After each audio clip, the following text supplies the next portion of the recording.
family.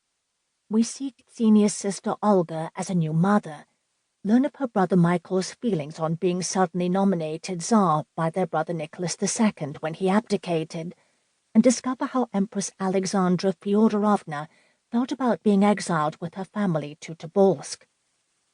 After the family's hurried departure from Russia, we find Xenia at the center of a vast network of Russian émigrés and European royal relatives, more than one of whom expressed their feelings about Xenia's permanent exile from her motherland and the lack of help given the Romanovs at their time of greatest need by the British royal family.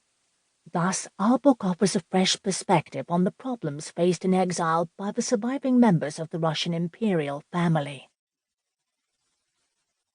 1. 1864 to 1890. A sense of happiness seemed to linger. Nothing is more beautiful than this city of gold on a horizon of silver, where the sky retains the paleness of dawn, wrote Théophile Gautier in 1858 when he caught his first sight of St. Petersburg. This was the city of Grand Duchess Xenia's family and forebears since its inception by Peter the Great in 1703, on marshland seized from the Swedes, where the mouth of the river Neva meets the Gulf of Finland.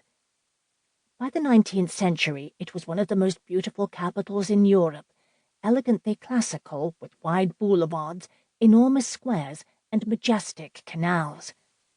For over 6 months in winter, the city of St. Petersburg froze in sub-zero temperatures under layers of ice and snow, with only 4 hours of daylight. In summer there were the white nights, 22 hours of daylight when the sun glistened on the golden domes of the churches, and the city was bathed in the silvery pearl haze so admired by Gautier. St. Petersburg was very cosmopolitan. Along the 3-mile waterfront of the Neva, Italian architects had built splendid Baroque palaces for the nobility, the largest and most lavish being the Winter Palace, the setting for the imperial court. This was the world that would form Xenia's earliest memories. Here she would come to realize that as a child of Russia's ruling dynasty, she was a Grand Duchess, part of the most important and powerful imperial family in the world. In the mid-19th century, the gorgeous Winter Palace was the residence of her grandparents, Tsar Alexander II and his wife Empress Maria Alexandrovna, formerly Princess Marie of Hesse. In the summer of 1864, Alexander II, seeking a wife for his heir, approached King Christian IX of Denmark with a proposal for his eldest unmarried daughter, Princess Dagmar, to marry the Tsarevich, Grand Duke Nicolas Alexandrovich. At almost 21, this sensitive youth had become a well-read adult with his father's liberal leanings, marked artistic interests, and little in common with his more boisterous brothers. As a child, Dagmar was less pretty than her elder sister, Alexandra, Alex, who had married the Prince of Wales in 1863, but she had more personality, a sharper wit, and wider interests, as well as the same sense of style and love of fine clothes.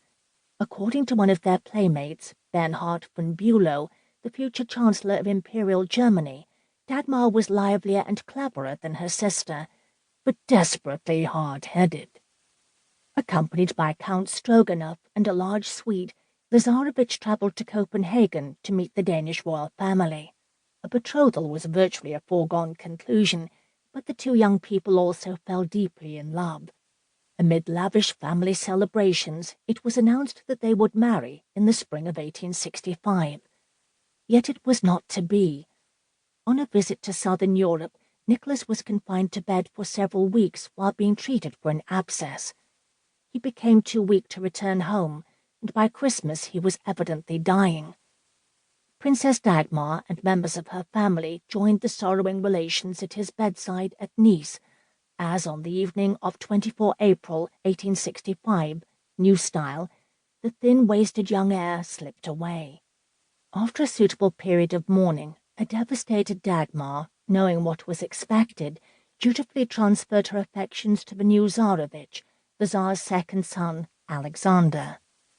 Brought up as a soldier, noted one anonymous contemporary, without any political education, with a poor knowledge of languages for a man in his position,